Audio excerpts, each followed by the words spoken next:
Hello friends, welcome back. This is Mohammad Alim and you watching financial concepts. तो आज हम बात करने वाले हैं स्टॉक मार्केट के क्रैश के पीछे के रीजंस के कि स्टॉक मार्केट लास्ट वीक में जैसे कि आप सबने देखा कि बहुत ज़्यादा क्रैश हो गया है।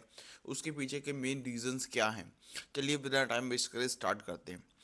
देखिए, सबसे पहला जो मेन रीज़न था वो यही था विदाउट एनी डाउट कि जो फेड मीट हुई थी उसमें जो उन्होंने एक्सपेक्ट किया था कि डोविश मूवमेंट की तरफ जाएंगे, तो ऐसा ना जाके उन्होंने हॉकिश मूवमेंट अपनाया 2025 के लिए। इसका मतलब ये है कि जैसा कि हम सब एक्सपेक्ट कर रहे थे कि लगभग 3 से 4 बार और रेट कट हो सकते हैं इन फ्यूचर, बट उन्होंने जेरम पॉवेल ने क्लियर बोल दिया कि सिर्फ 2 बार ही और होंगे, जो एक नेगेटिव इम्पैक्ट पड़ा स्टॉक मार्केट के अंदर और जिससे ऑल ओवर द वर्ल्ड का स्टॉक मार्केट डाउन चला गया। सबसे पहला और सबसे मेन रीज़न वही था जो यहाँ पे लिखा हुआ है, जीटस अहेड ऑफ फेड मीट के बाद ये जनरली ये हो गया।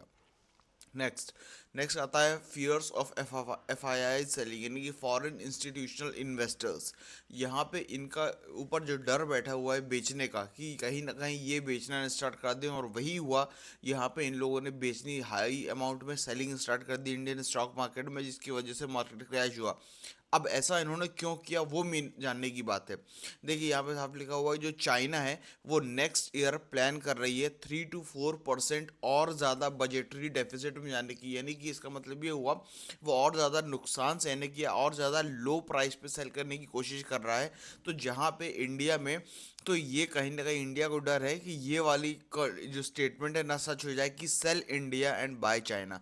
इससे क्या होगा, इंडिया में जनरली लोग सेल करेंगे अपने स्टॉक्स, और जो वहाँ पे चाइना में सस्ते मिल रहे हैं वहाँ पे बाई करेंगे और वहाँ से फ़ायदा उठाने की कोशिश करेंगे, जो एक मेजर इम्पैक्ट छोड़ सकता है आने वाले टाइम पे इंडियन स्टॉक मार्केट के अंदर। और जो एक मेन रीज़न बन भी गया, एफ आई आईज ने भारी मात्रा में सेल भी करा। हालांकि इन लोगों ने बोला हुआ था कि ये जस्ट एक प्रडिक्शन है, बट सच हो गया। नेक्स्ट आता है स्पाइक इन ट्रेड डेफिसिट। मतलब ये कि इंडिया में जनरली इंपोर्ट हाई हो गया और क्या हुआ, एक्सपोर्ट कम हो गया। बट यहाँ पे देखने वाली बात यह है कि यहाँ पे $37.8 बिलियन का अब तक का टोटल ट्रेड डेफिसिट हो चुका है, अगर हम नवंबर की बात करें तो। और जो रुपी है, ये बात ये हो रही है कि रुपी $85 तक जा सकता है। तो आप सोच सकते हैं कितनी यहाँ पे फेयर करने वाली बात है कि इतना रेट जा सकता है। तो मतलब कहीं ना कहीं देखिए रुपी का वैल्यूएशन कम होते जा रहा है।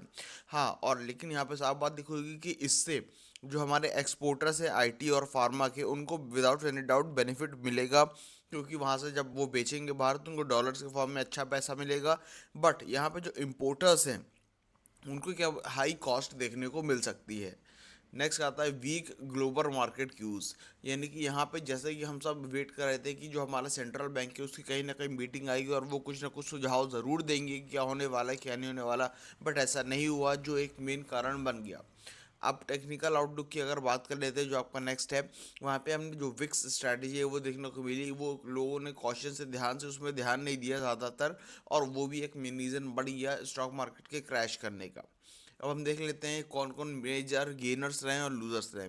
देखिए, अगर हम सेंसेक्स की बात करें जिसमें 30 कंपनीज लिस्टेड होती है, उसमें से सिर्फ दो ही प्रॉफिटेबल रही, जो है आईटीसी एंड हिंदुस्तान यूनिलीवर। सिर्फ यही दो ग्रीन में देखे, बाकी उसके अलावा जितने भी हैं, जिसमें से टॉप ये H D F C bank, Reliance Industries, Bharti Airtel, T C S, L and T, इन सब में बहुत भारी गिरावट देखने को मिली है। और अगर हम निफ्टी 50 की बात करें तो यहाँ पे सिर्फ सिप्ला और आईटीसी ही बढ़े हैं, बाकी सब उसके अलावा Shri Ram finance, Grasim, hero MotoCorp, भारतीय एयरटेल, ये सारे के सारे टॉप लूजर्स में काउंट हुए हैं। तो आप बताइए, आपको देखने में क्या लगता है कि आने वाले टाइम में क्या यही सेंटीमेंट मार्केट में बने रहेंगे या फिर कुछ और होने की चांसेस हैं। वो टोटली डिपेंड करता है डोनाल्ड ट्रंप की आने वाले डिसीजंस के ऊपर। तो आपकी क्या राय है, कमेंट सेक्शन में ज़रूर बताएं, और इस चैनल को सब्सक्राइब ना करें अगर आपको ऐसी इन्फॉर्मेटिव वीडियोस आगे भी चाहिए तो। Thank you so much.